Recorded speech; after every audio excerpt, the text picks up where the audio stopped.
வணக்கம் அன்பு உறவுகளே. இது கத்திரிக்காய், முருங்கைக்காய், மாங்காய் புளிக்குழம்பு வைப்பது எப்படின்னு பார்க்கலாம். சிறிதளவு நல்லெண்ணெய் ஊற்றிக்கணும். நல்லெண்ணெய் நல்ல செக்கில் ஆட்டின எண்ணெய் தான் நம்ம யூஸ் பண்ணிகிட்ருக்கோம். ஊற்றிக்கணும். அதில் கடுகு, உளுந்தம்பருப்பு, வெந்தயம், ஜீரகமும் போட்டுக்கலாம். பொரியலில் கூட ஜீரகம் போட்டுக்குவேன். கடுகு, உளுந்து, ஜீரகம் போட்டுக்குவேன்.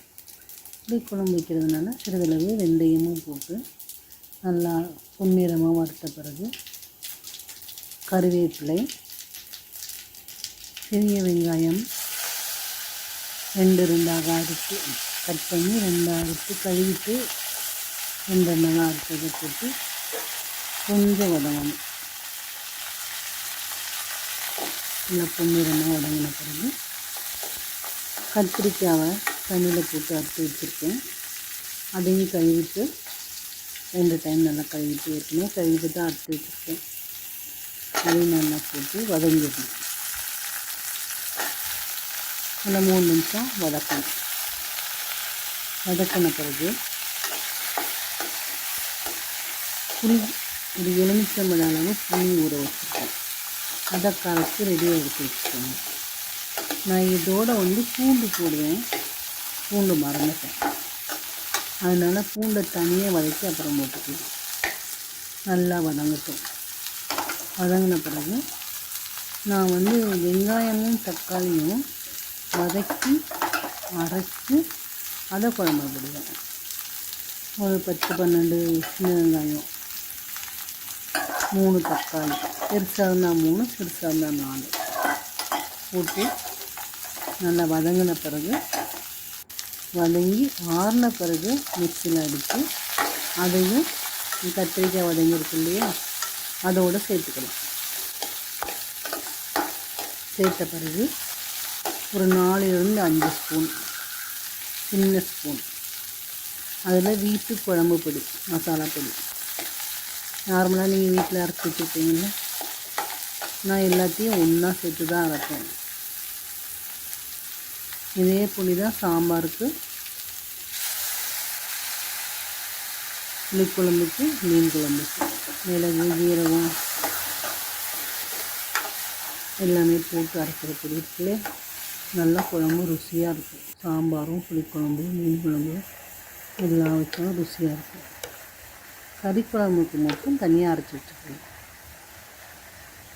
ஒரு 4 ஸ்பூன் நல்லா போட்டு அதையும் ஒரு பரட்டிட்டு புளி தண்ணி கரைச்சி வச்சுருக்கோம்ல, கரைச்சி வடிகட்டி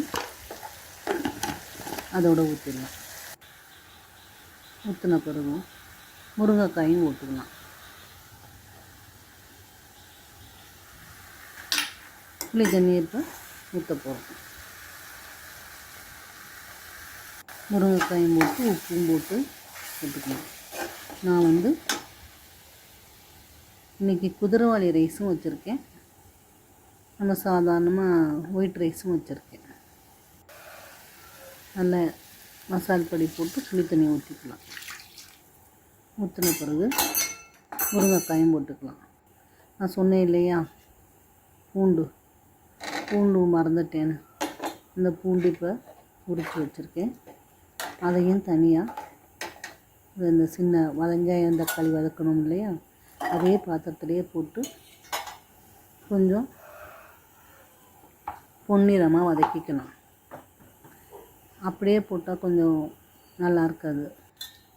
ஏற்கனவே எல்லாமே போட்டு வதக்கிட்டோம். அதனால் இதையும் தனியாக அதே பாத்திரத்தில் சும்மா ஒரு நிமிஷம் போட்டு வதக்கிட்டு அதையும் போட்டுக்கலாம். போட்ட பிறகு நல்லா குழம்பு கொதித்து வரட்டும்.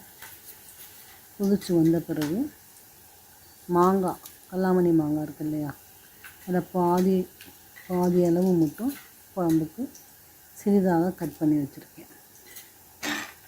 உப்பு உங்களுக்கு தேவையான அளவு போட்டுக்கோங்க. நல்லா குழம்பு கொதித்து வரட்டும். தண்ணியாக இருந்துச்சுன்னா இன்னும் கொஞ்சம் கூட ஒரு ஸ்பூன் எக்ஸ்ட்ரா மசாலா தூள் போட்டுக்கணும். இந்த பூண்டையும் இதோட போட்டுடலாம். வச்சு போட்ட பிறகு நல்லா குழம்பு கொதிக்கட்டும். மூடி வச்சுருங்க. குழம்பு கொதிக்கட்டும். குழம்பு கொதித்த பிறகு நல்லா வெந்து வந்துடும் இல்லையா, கத்திரிக்காய் முருங்கைக்காய் எல்லாம் வெந்த பிறகு இந்த மாங்காவையும் கட் பண்ணி வச்சுருக்க மாங்காவையும் அதில் சேர்த்துடலாம்.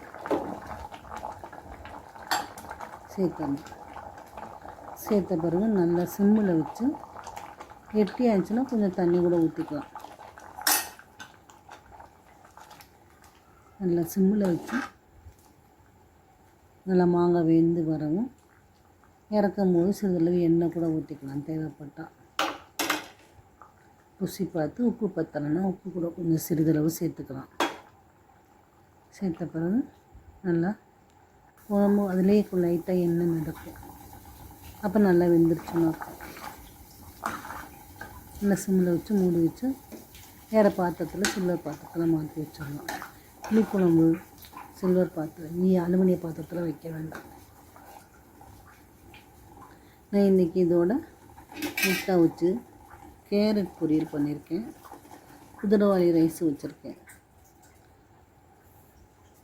டெய்லி ஒரு முட்டை சாப்பிட்டுக்கிறது நல்லது இல்லையா, அதனால் முட்டை கேரட் பொரியல் புளிக்குழம்புக்கு வச்சுட்டு, குதிரைவாலி ரைஸ் சுகர் இருக்கவங்க சாப்பிட்றது நல்லதுன்னு சொல்லியிருக்காங்க. அதனால் டெய்லி கொஞ்சம் இருக்கிறவங்களும் சாப்பிட்லாம், இல்லாதவங்களும் சாப்பிட்லாம். என்னோடய கணவருக்கு சுகர் இருக்கிறதுனால குதிரைவாலி ரைஸ் கொஞ்சம், சாமை ரைஸ் கொஞ்சம், ஒயிட் ரைஸ் கொஞ்சமாக வச்சு சாப்பிட்டுக்குவோம். குதிரைவாலி ரைஸு முட்டை புளிக்குழம்புக்கு அருமையான சாப்பாடு ரெடி.